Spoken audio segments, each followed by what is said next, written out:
March 14, 2026. Joel lamangan sa akusasyon ni Rod Navarro Jr. kay Coco, tumigil ka. Kinontra ng award-winning director na si Joel Lamangan ang mga akusasyon ng aktor na si Rod Navarro Jr. laban kay Coco Martin. Umabot ng halos 3 taon si Direktor Joel sa hit kapamilya series na FPJ's Batang Quiapo, na pinagbidahan at idinirect ni Coco. Nagmarka sa madlang people ang karakter niya sa serye bilang si Roda. Sundot na tanong namin, kung ano ang masasabi niya sa mga naging pahayag ng aktor na si Rod Navarro Jr., na hindi raw naging maayos ang pagtrato ni Coco sa kanya nung naging bahagi siya ng Batang Quiapo.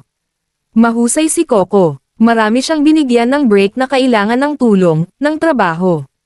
Maganda siyang magbayad, sa totoo lang.